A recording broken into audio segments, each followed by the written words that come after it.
Hola, buen día. Mi nombre es Melina Colina Guzmán y junto con mi equipo estaremos hablando acerca del tema 1, que es historia, criterios historiográficos e hitos históricos. Mi equipo está conformado por Manuel Arronis Caldelas, Keila Michelle Carrasco Camacho, Jorge Luis Cayetano Ramírez, Carlos Gabriel del Valle Gil y una servidora. Bueno, empezaremos revisando los conceptos básicos. ¿Qué es hito histórico? Bueno, un hito histórico es un acontecimiento muy importante que marca un punto de referencia histórica. Por otro lado, un hito histórico nacional se refiere a un edificio, un lugar, estructura, objeto que es oficialmente reconocido por el gobierno federal por su importancia histórica. Ahora abordaremos qué es historia.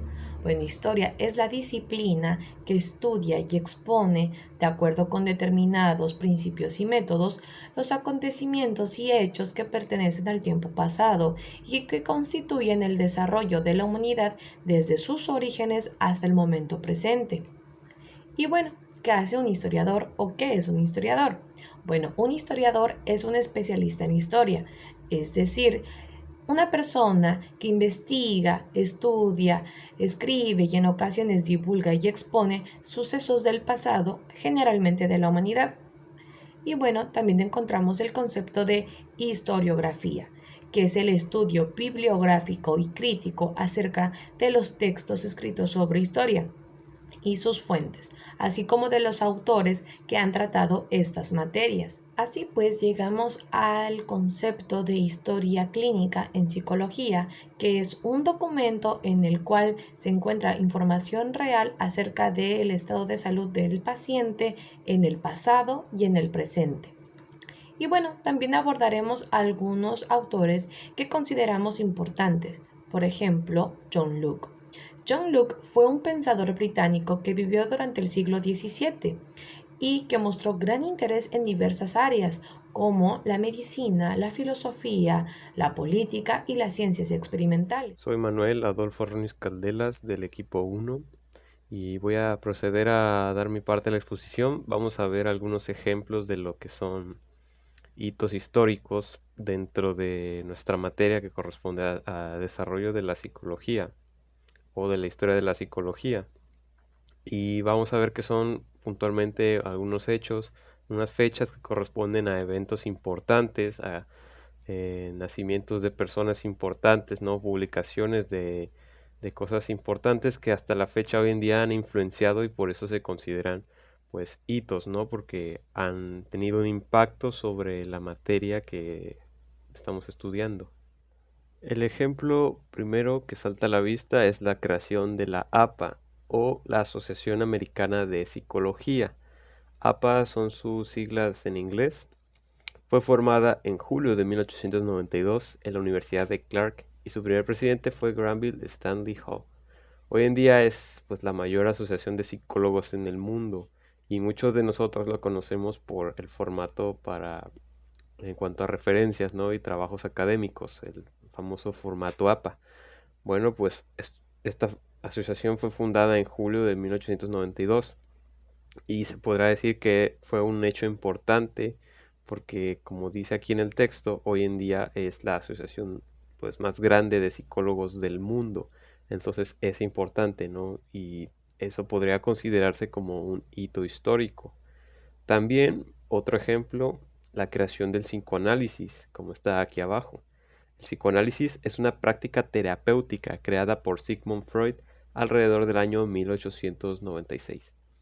A partir de este se han desarrollado diversas escuelas de psicología profunda o de orientación dinámica y analítica. ¿Por qué puse como ejemplo la creación de la escuela psicoanalítica? Pues porque también hoy en día hay muchos psicólogos que se van por esta rama de estudio de la psicología, a pesar de que hay muchos otros que dicen que ya está obsoleta. Pero indiferentemente de la opinión sobre esta rama de la psicología, pues es importante porque tuvo un gran impacto en su época y hasta nuestros días hay muchas bases y muchos fundamentos del psicoanálisis como tal en las materias que estudiamos. Otro hecho importante que me pareció importante agregar, pues fue el de esta persona, ¿verdad? Sigmund Freud, que es un médico austriaco, bueno, fue y neurólogo, que a lo largo de su vida quiso explicar los orígenes de por qué y el porqué de muchas enfermedades mentales y trastornos.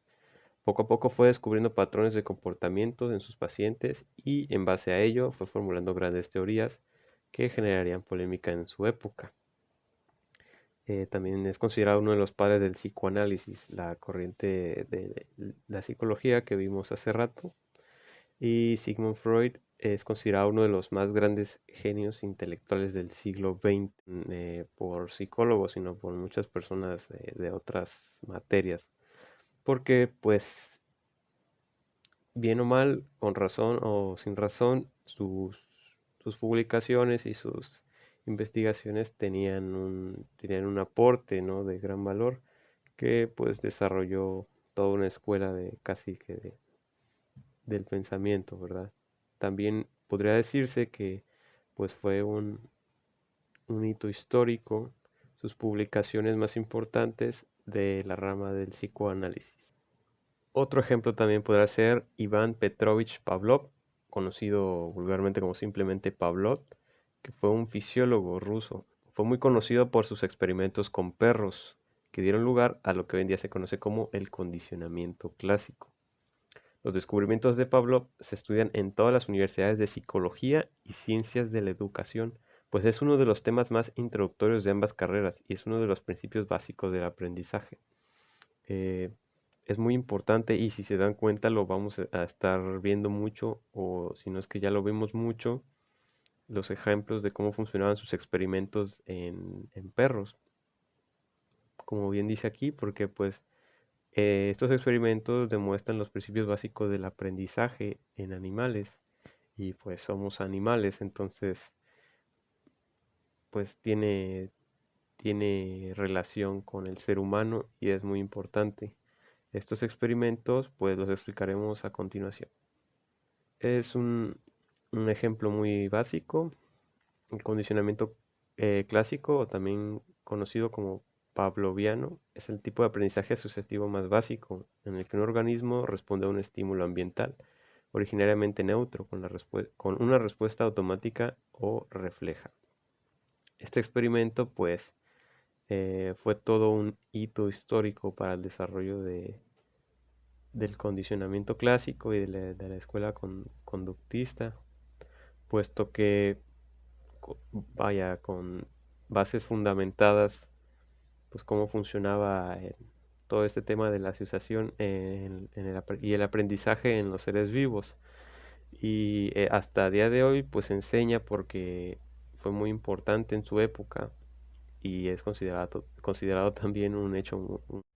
Pavlov hasta nuestros días sigue siendo una figura referente y un nombre que estudiamos dentro de la licenciatura en psicología, porque los descubrimientos que hizo y los experimentos que hizo son considerados pues un hito histórico, porque es precisamente eso lo que desarrolló teorías y unas escuelas psicológicas y demostró muchas cosas en un futuro. Les digo, hasta el día de hoy seguimos estudiando, por eso es muy importante pues las aportaciones.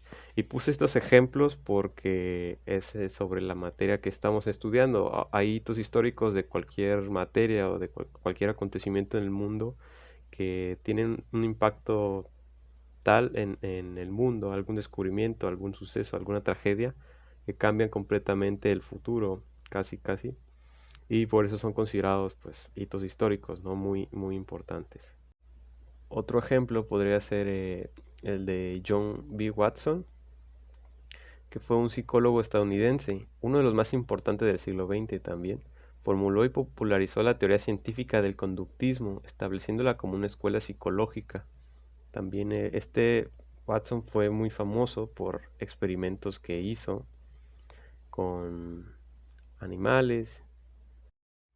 El Watson desarrolló o bueno, más bien estableció el conductismo como una escuela psicológica seria, y en esta escuela se hacían muchos experimentos con animales que comprobaban las teorías.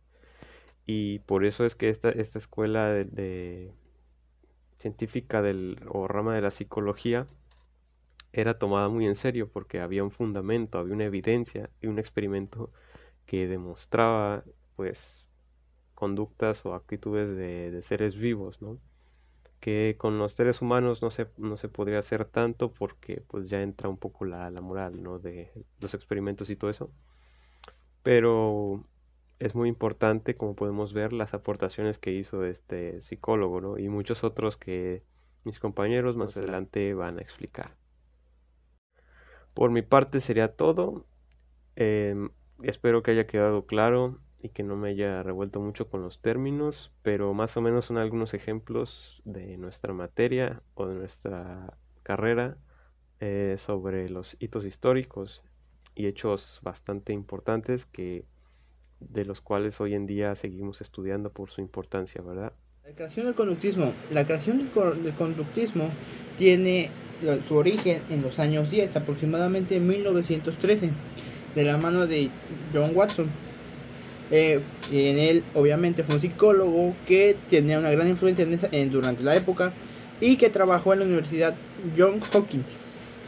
Y escribió el Manifiesto Conductista, que de esta obra nació la Escuela del Conductismo.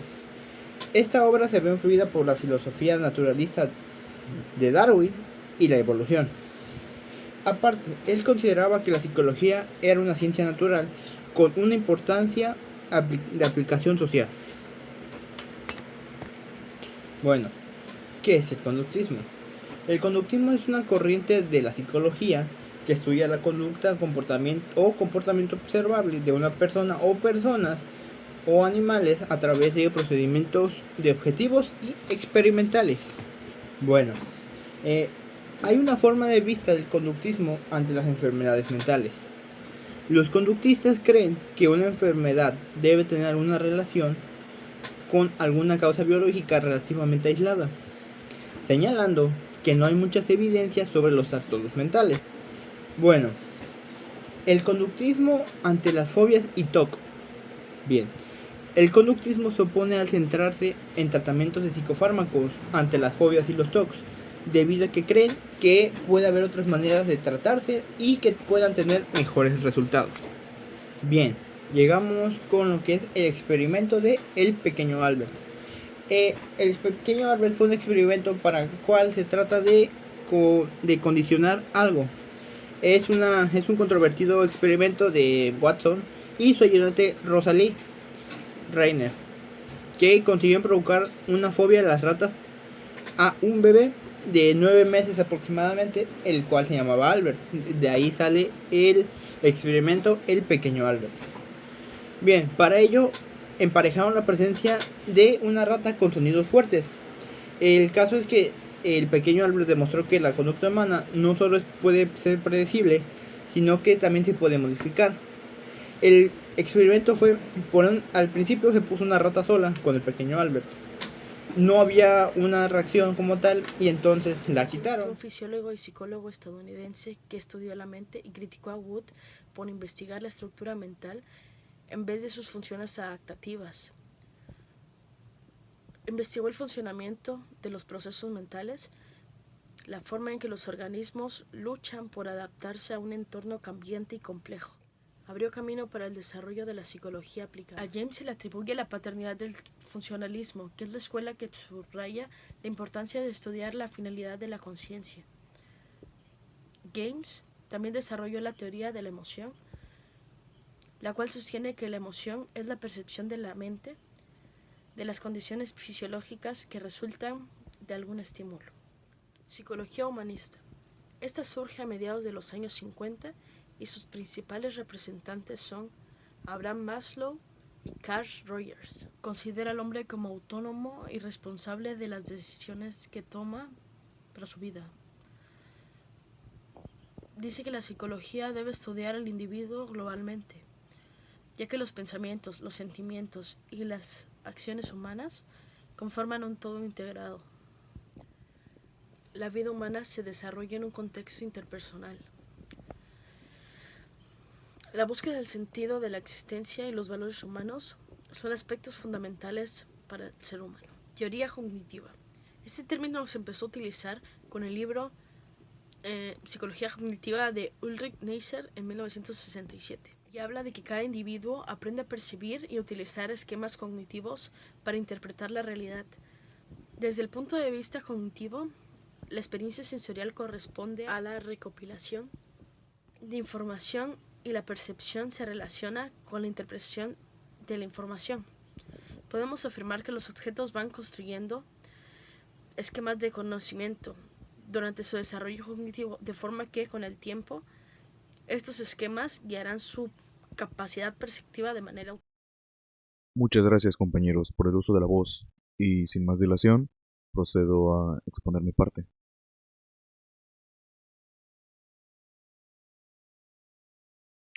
Bueno, pues uno de los hitos de los que yo voy a hablar hoy es sobre la vida y las aportaciones que hizo este hombre conocido como Harley David, el hombre del retrato que están viendo, médico y filósofo inglés.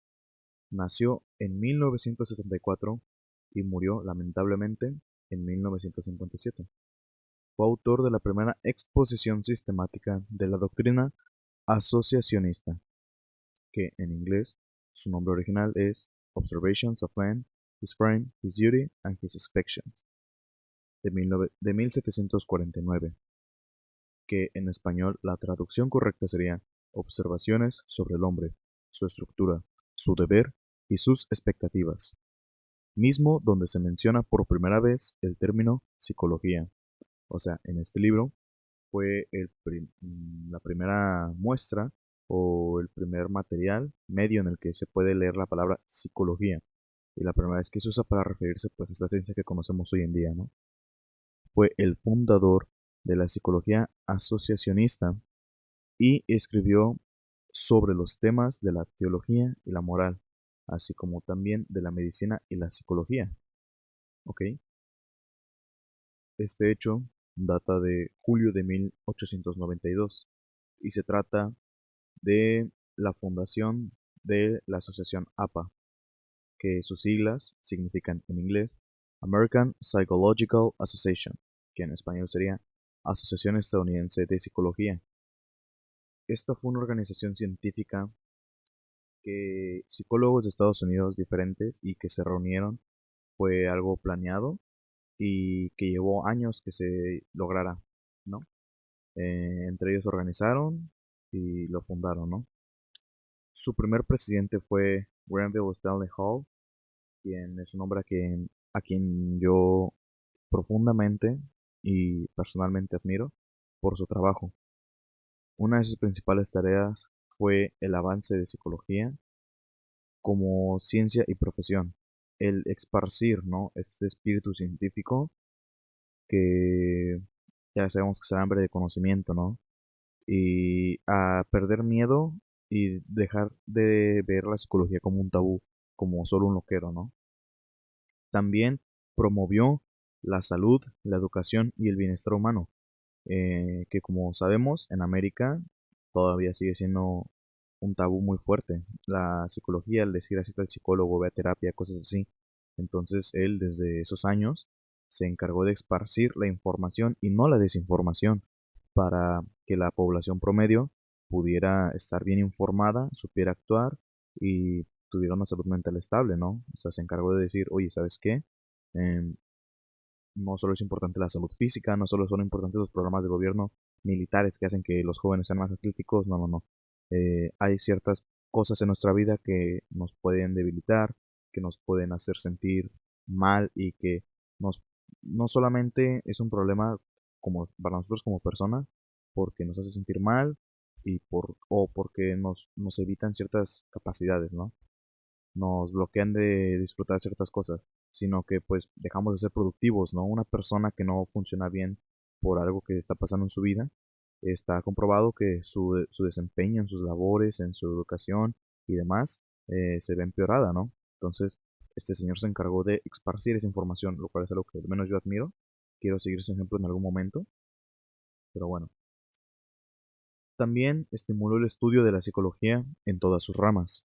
Fomentó la investigación en psicología y el perfeccionamiento de los métodos de investigación, que de esto casi no se habla, pero vaya, los métodos de investigación evolucionaron mucho con este señor. Por ahí tengo unas cuantas pruebas, no sé si en otra clase pueda enseñarlas. Y bueno, sigo con mi siguiente hito. Burrus Frederick Skinner. Tal vez muchas personas ya han oído hablar de él. Frederick Skinner fue un filósofo, psicólogo, inventor y autor estadounidense. Este señor, vaya pues, es un pilar del conductismo, ¿no? O sea, él logró cosas increíbles, ¿no? Comprobar que los refuerzos son algo muy importante en el comportamiento de los seres vivos, no solo del humano. Voy a leer el texto ahora. Condujo un trabajo pionero en psicología experimental y defendió el conductismo, que considera el comportamiento como una función de las historias ambientales de refuerzo. Escribió trabajos controvertidos en los cuales propuso el uso extendido de técnicas psicológicas, de modificación de conducta, principalmente el conductismo operante, para mejorar la sociedad e incrementar la felicidad humana como una forma de ingeniería social. O sea, él apoyó esta noción, esta teoría de que diferentes factores influyen en nuestro comportamiento y depende de qué refuerzos sean, qué tipo de refuerzos sean esos factores, es cómo vamos a actuar y cómo nos vamos a acomplejar a que nuestras conductas sean así durante determinado periodo de tiempo o incluso hasta que nos demos cuenta y intentamos cambiar esos hábitos, esas conductas. La superstición de la paloma. Fue un experimento en el que participaron 8 palomas hambrientas, las cuales fueron introducidas en la llamada caja de Skinner. En esta, las palomas disponían de comida e intervalos regulares con independencia de la respuesta que emitieran. No obstante, en este experimento se observó que todas las palomas adoptaron un condicionamiento evidente, lo que constituyó un aspecto importante en este experimento. Por ejemplo, una de las palomas aprendió a dar vueltas en sentido contrario a las agujas del reloj alrededor de la caja. Otra paloma pegaba su cabeza a una de las esquinas superiores de un modo muy característico, y una tercera desarrolló la respuesta de sacudir la cabeza. La explicación que ofreció Skinner sobre este fenómeno apelaba al refuerzo recibido. Extendió que cualquiera que fuese la respuesta que el sujeto acababa de realizar justo antes de la administración de la comida, la recompensa, resultaría reforzada al recibir la recompensa. De otro modo, de las múltiples respuestas que las palomas emitieran antes de la presentación de la comida, la que resultase casualmente contigua a la recompensa sería reforzada. De ahí que cada paloma realizara su particular respuesta. Idiosincrática. Pues, ¿cómo podemos explicar esto en palabras más simples? Pues que cada paloma depende a qué movimiento hacía específico o diferente a la de los demás, era si se le iba a dar comida o no, era un refuerzo positivo. Y la paloma, al tener este refuerzo positivo, lo imitaba o trataba de hacer demás cosas hasta que volvía a imitar. Al principio era pues inconscientemente que imitaba el mismo movimiento, la misma actitud, y se le daba refuerzo, entonces su cerebro, el conductismo, su cerebro pues la obligaba a volverlo a hacer, o sea, ella pues al querer comer, volvía a hacer lo mismo para que lo volvieran a reforzar positivamente, ¿no? Igual, con los refuerzos negativos, bueno, aquí ya no lo puse yo, por cuestión de no extenderme en las diapositivas, pero el reforzamiento negativo también aplica de una forma fuerte en la conducta de un ser vivo. En las palomas, por ejemplo, también yo leí que el experimento también constaba en que le daban una descarga eléctrica incluso cada que hacía algo que no era ese movimiento. O incluso llegó a haber una caja de Skinner en ratas, la cual era una palanca. Y cada cierto número de veces que se bajaba la palanca, es que salía comida. Entonces, el reforzamiento positivo era la comida y el factor era bajar la palanca hasta que saliera comida. Pero en una caja de Skinner diferente, cuando la rata bajaba la palanca, le daban la descarga eléctrica. Entonces, como era un refuerzo negativo, Y además, dolor, la rata no volvió a jalar la palanca. Entonces, eso explica, bueno, para mí muchas cosas. No sé si llegaron a deducir algo. Y pues, bueno, por mi parte sería todo. Muchas gracias, compañeros. Así que la historia nos brinda el sentido que un acontecimiento importante tiene para el presente y nos indica los caminos para el futuro. Es así, los hitos de la psicología, desde antes de ser considerada una ciencia, llevada por los pensamientos de los filósofos griegos hasta los tiempos actuales, es algo fundamental e indispensable para las bases de nuestra formación, proporcionado de los contextos de la sociedad y las corrientes como lo son la conductual, la cognitiva y la humanista, dando así las teorías más importantes que se han llevado a cabo dentro del campo de la psicología. Así que gracias a esto podemos conocer los diferentes puntos de vista y las técnicas más utilizadas a través del tiempo que han influido en el enfoque que toma la psicología, ya sea en lo práctico y en lo teórico. Por lo que es importante entender y comprender los avances que a través del tiempo ha tomado la psicología, y estas nos dan las herramientas para aprender, corregir y dar una evolución con aportes claros y comprobables para conocer y entender el porqué del comportamiento humano. A nombre de mis compañeros, les damos las gracias por la atención prestada y esperamos que hayan sido de su interés los temas tratados. Hasta pronto.